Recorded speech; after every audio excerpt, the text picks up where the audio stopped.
I'm seeing na may nagbago rito sa energy mo. Parang mas nag-mature ka, mas naging matalino ka, mas iba ka na ngayon, pero mas maganda kumpara sa dating version ng self mo. Yung nakikita natin ngayon, especially marami kang natutunan when it comes to love. Eight of Cups energy, ito naman, oh. Parang wala na, tinan mo, oh. Parang tinan mo, nasusunog yung larawan dito. Hindi literal, pwedeng sinunog talaga ninyo yung mga pictures ninyo, no, nang wala mong kwentang ex. O yung iba pinagbubura mo dun sa album ninyo at yung iba talagang literal na talagang nagpalit na kayo ng inyong social media. Yan. Mga social media platforms gaya ng Facebook, Instagram, no? Alam niyo naman, pwede mag-keep ng mga photos dyan, no? Mag-create lang ng albums, mga ganon, no? At kahit madami yung binura ninyo lahat, no? Kaya yung iba naman, literal na nagpalit na talagang dinilit na nila yung account na yun. You know, para sa new life, new chapter, di ba? Ba't naman natatago yung mga pictures, no, nang wala mong kwentang person? So, nakita ko na ginawa yun, nakararami sa inyo. So, alamin natin dito kung ano pa yung pwede nating malaman or ano yung kinalaman nun dito sa reading ninyo.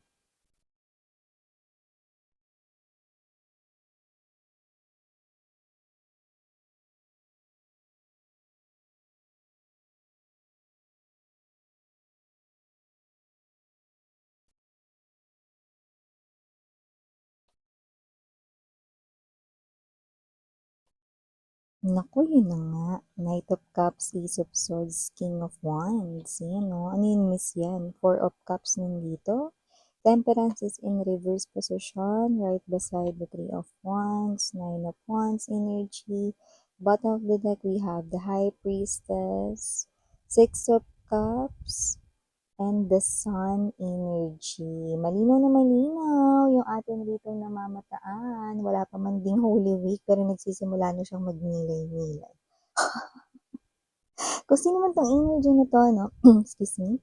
No, so nakikita natin dito, no, with the moon energy, seven of wands right in here, this person right in here, of course, not in communication sa inyo. Wala kayong contact ngayon. You could be in separation right now. You could be, in bad term din dito, no? Pero I do pick up that with the seven of wands energy and the very strong king of wands dito, no? I do pick up that this person here will definitely do something.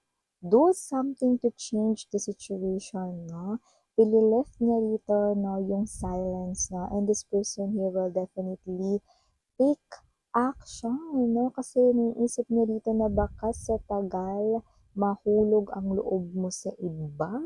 Ace of Swords energy, Knight of Cups, at yun ang hindi niya papayagan na mangyayari. So, with the Six of Swords energy, maaaring tumatagal na tumatagal rito, no, ang inyong hindi pagkakausap, ang wala ninyo ritong communication sa isa't isa, no, at habang maaga pa ba? Habang maaga pa daw or parang may energy dito na hangga't kaya pa, no, isasalba niyo itong inyong love story. Six of Cups energy ay person rito, no, person from your past. So, kung sino man tong energy na to, this person here, minsan ka na rin kinilig sa kanya, minsan na rin siya naging puging-pugi sa paningin mo, or minsan na rin siya rito naging gandang-ganda ka, no, sa paningin niya, no, or paningin mo, no, kung sino man ito, no, and this person right in here ay bothered mo yun.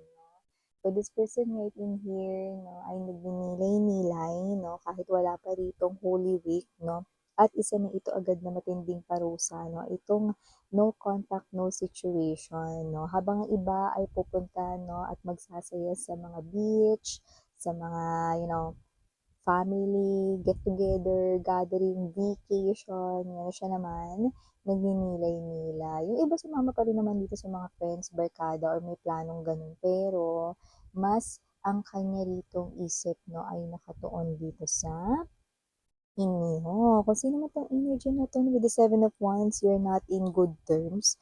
So, pwedeng kayong dalawa, no, ay nag-away talaga. No? Matinding away talaga, no, na talagang hindi na talaga kayo nag-usap pagtapos ng away na yun, no, dahil nakita natin dito, no, ang mainit, no, na issue, no, walang malaking apoy kung walang nagsimula sa maliit na spark, 'di ba? So, may gano'ng klase ng energy. So, definitely may naging issue, may pinagmulan, 'no? So, kasi naman 'tong energy na 'to 'no, akala mo tatahi-tahimik lang siya rito 'no, nakikita natin dito that this person right in here magulo ang kanyang isip dito 'no, at mukhang tumatagal na mga ilang buwan na, iba taon na rito 'no. Pero kaya nga kanina natawa ako kasi with the Six of Cups 'no, ang main energy niya rito hangga't kaya pa daw ayusin 'no. Siguro yung iba mataas ang kanilang kumpiyansa sa sarili na baka gusto mo pa rin silang bumalik sa buhay mo, na baka mahal mo pa rin sila, may mga gano'n, okey. Pero sa nakikita natin kung sino man 'tong energy na 'to 'no, definitely may gagawin talaga, okey. At nakikita ko rito na sumabay pa yung kanya ritong kalbaryo 'no, sa kainitan ng hangin or ng panahon.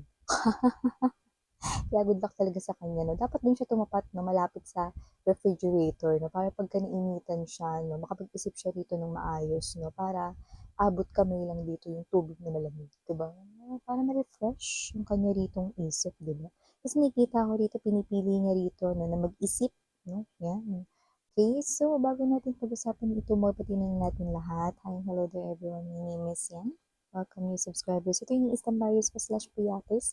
Thank you so much. At sa mga hindi pa alam dyan, may isa pa tayong channel ang Dalmim, which means Goddess of the Moon in Korean. So, nag-upload din tayo ng collective readings for all signs there, no? So, huwag niyo kalimutan mga babes, no? Ang true meaning ng pagninilay-nilay. Hindi yung pag-i-enjoy, no? Pag-meaning. Though ito rin talaga yung ginagamit ng iba, of course, okay lang naman yan. Pero huwag nating kalimutan, no? Wala tayo dito relihiyon. I do respect each and everyone's religion, no? Pero alalahanin natin, no? Especially the Catholic ones, no?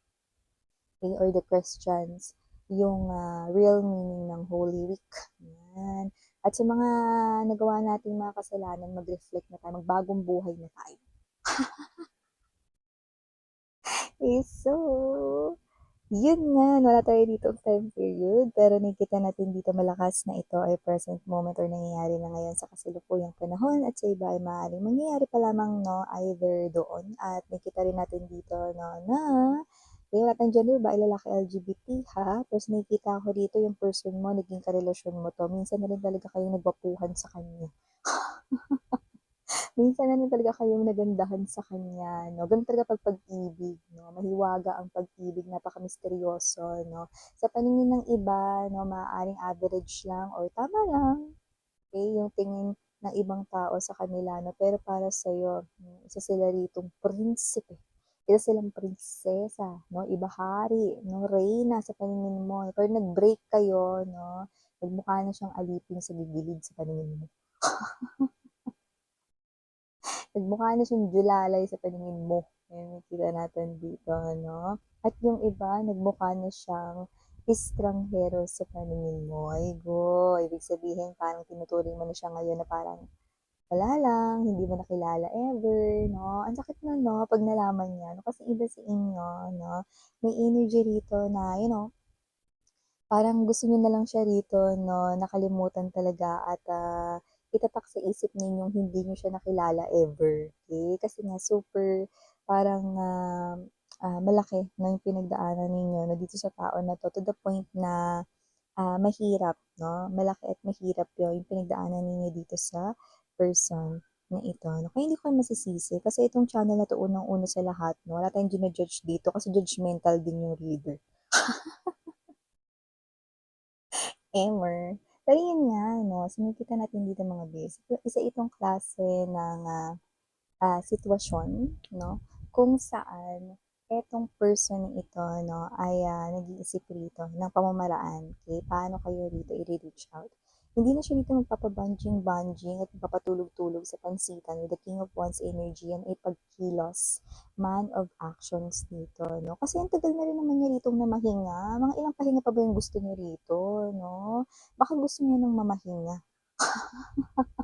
Do'n lang tayo sa pagpahinga, walang mamamahinga, kasi kung sino man 'tong energy na 'to tagal niya magpahinga dito kaya nakakatawa na hangga't maaga pa hangga't maaga, yung iba sa inyo ang dami ng naka-move on sa kanya ta's eto siya, hangga't maaga. Siguro meron siyang mga naririnig-rinig 'no, ng mga balita sa'yo na single ka pa rin at sa thoughts niya kasi with the Ace of Swords, baka hinihintay mo pa siya mare, yun yun. Yung iba nagkakaroon ng pag-asa kaya nga sabi ko sa inyo kanina 'di ba? Meron siyang kumpiyansa sa sarili, may confidence 'no, na natitira rito sa energy niya. Ibig sabihin, maaaring iniisip niya sa kanyang thoughts with this rose, ito ang laki ng roses dyan, baka kaya ka pa daw single kasi hinihintay mo siya. Na bumalik, hindi niya alam, no? Matagal ka nang nakaalpas, no? Or matagal ka na ritong nakaalis, no? Doon sa pagpapantasya, na pakikipagbalikan muli sa kanya. Yun ay sa mga ibang energies, no? Iba sa inyo, kaya kayo single ngayon. No? Kasi wala pa kayo ritong parang nakikitang, karapat-dapat, no? Napasok sa standards ninyo. Siyempre, mas nakita niyo yung kahalagahan sa sarili ninyo, no? Talagang nagising kayo dito sa isang malaking bangungot, diba? Yung iba naman sa kanila 'no, maaaring, nababalitaan dito 'no, na meron na kayong nagugustuhan kaya nagmamadali naman. Kasi pagmamadali din ito, itong temperance in reverse. Kasi ang temperance right in here 'no, kapag yan ay naka-upright mga mahal 'no, sabihin kalma ka lang 'no, hindi ka nagmamadali 'no. So, parang relax na relax lang ang peg mo. Pero dahil nakabaliktad ito 'no, naka-reverse position, ibig sabihin no more waiting, hindi na siya makakapaghintay dito kasi kapagka nag-hintay pa siya at wala siyang ginawa baka mahulog na yung loob mo sa iba, ano, with the Knight of Cups energy. Okay, actually may nakikita tayo rito, no, may namamataan tayo rito, no, na posibleng mas may itsura dyan sa ex mo, no, na posibleng aaligid-aligid na sa energy mo, na paano yun yun? Parang hindi mo pa siya nakikilala pero papasok na siya, i-enter na siya sa life mo. Yung iba naman puwedeng, nandiyan na siya sa life mo pero hindi pa siya as in nakikipag-close sa'yo, okey? Dun siya kinakabahan 'no, meron talaga. Kaya nararamdaman na rin ng ex mo yung mga ganitong bagay 'no, kasi nararamdaman niya yung energy niya. Yung ex mo kahit hindi siya palanood o hindi siya naniniwala sa mga tarot readings, malakas ang pakiramdam ng ex mo, oo. Alam niyang may umaaligid sa inyo kahit wala siyang balita. It's the energies, no? Na nagsasabi sa kanya dito na baka meron nang nagkakagusto sa'yo, lalo na you look blooming with this Four of Wands energy. No? Mahaba ba ang hair mo, babe? Or minimaintain mo na mahaba ang hair mo? Basta hindi yung super short. Bigyan tayo na pick up maybe sign or clue for someone specific watching. But that clue might not resonate sa lahat. Okay, kaya man just take only what resonates. But definitely, with the sun card energy, no, this person waiting here, gusto niya dito maibalik ang mga dating mga alaala at gawin itong buhay. Buhayin ulit yon no? Hawakan mo ulit ang kanya rito, no, na mukha, no? At gusto niya ulit dito na magkaroon kayo rito ng dates, no, or lovey-dovey moments with the sun card energy. Nakikita niya ang future sa tabi mo. Malinaw na nakikita niya ang future sa tabi mo kahit na nagkagulo pa kayo dati. Okay? So you could be dealing with a narcissistic dati. You could be dealing with a gaslighter, love bomber dati. Or you could be dealing with someone very childish, immature dati. But I do see now, not a child, but a man. Taray, isa na siyang man ngayon or isa na siyang ganap na woman na meron ditong maturity at nakakita rin tayo rito ng pagbabagong legit sa energy niya. Pero syempre, Mare, nasa iyo pa rin yan kung tatanggapin mo ito. Kasi kung makikipagrelasyon dyan, di naman ako eh.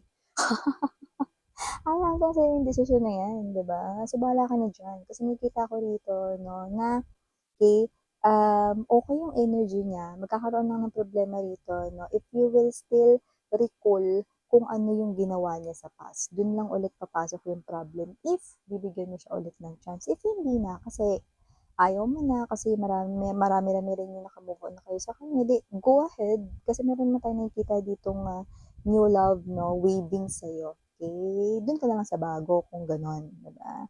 So, initials, we have your capital letter Y, capital letter N, capital letter A, capital letter I, capital letter C, and capital letter R.